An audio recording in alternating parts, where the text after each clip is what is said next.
India गठबंधन की बैठक में बड़ा फैसला। फैसले को सुनकर टेंशन में आ जाएंगे पीएम मोदी। 2024 के लिए विपक्ष का बड़ा प्लान तैयार। गठबंधन की कोऑर्डिनेशन कमेटी की पहली बैठक 13 सितंबर को दिल्ली में एनसीपी सुप्रीमो शरद पवार के घर हुई, जिसमें 12 दलों के नेता शामिल हुए। इस बैठक में सनातन से लेकर जातिगत जनगणना, रैलियों को लेकर और चुनाव आयोग जैसे बहुत सारे मुद्दों पर चर्चा के बाद कई नई नीति तैयार की गई। तो चलिए हम आपको जल्दी से इस बैठक की मुख्य बातों के बारे में बता दें।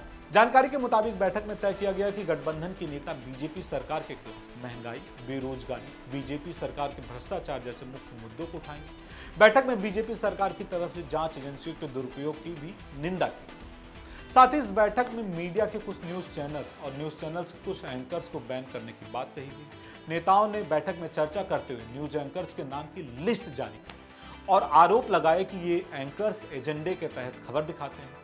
साथ ही इंडिया गठबंधन के नेताओं को यह भी कहा गया कि वो इन एंकर्स के प्रोग्राम में किसी भी तरीके से शामिल ना हो।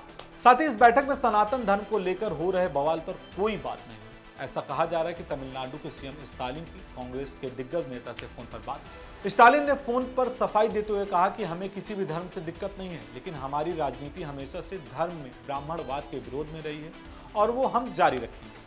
वहीं डीएमके नेता टीआर बालू की माने तो स्टालिन ने यह भी कहा है कि सरकार के मंत्री और पार्टी के नेताओं को आदेश दिया गया है कि वो अब आगे से किसी भी तरीके से बयानबाजी न करें और सनातन पर कोई भी तीखी बयानबाजी से बचें।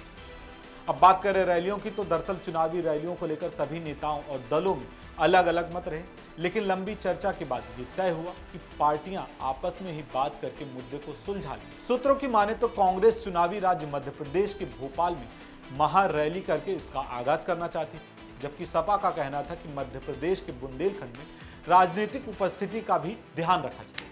उसकी वजह यह है कि एमपी के बुंदेलखंड में सपा के पास एक विधायक है और पिछले चुनाव में 5 सीटों पर नंबर 2 पर।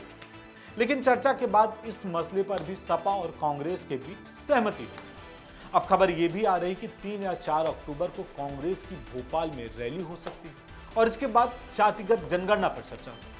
इसे लेकर इंडिया गठबंधन की सहमति बन गई है। हालांकि पश्चिम बंगाल की मुख्यमंत्री ममता बनर्जी इसके खिलाफ रही, जबकि डीएमके और दूसरे दलों के नेताओं ने इसके समर्थन में अपनी अपनी राय दी, लेकिन नेताओं ने समाज और हित की बात पर हामी भरी। हालांकि ममता बनर्जी को मल्लिकार्जुन खड़गे ने मनाया और उन्हें हाँ बोलने के लिए राजी किया। वहीं चुनाव आयोग की बात करें तो चुनाव आयोग के रुख को लेकर भी गठबंधन के ज्यादातर नेता एकमत दिखे और जिक्र उद्धव ठाकरे की शिवसेना को किया गया। कहा गया कि जिस तरीके से शिवसेना को चुनाव चिन्ह से हाथ धोना पड़ा, वो आगे किसी और दल के साथ ना हो, इसके लिए ये तय हुआ है कि सभी दल एक साथ जाकर चुनाव आयोग से मिलेंगे और अपनी अपनी बात रखेंगे। इसके अलावा ईवीएम से जुड़ी समस्याओं को भी चुनाव आयोग के सामने रखेंगे, क्योंकि विपक्षी दल चाहता है कि ईवीएम में डाले गए हर वोट की पर्ची निकाली जाए, साथ ही 30 से 40% पर्चियों का मिलान भी किया जाए। तो ये थी विपक्ष की बैठक की बड़ी अहम बात।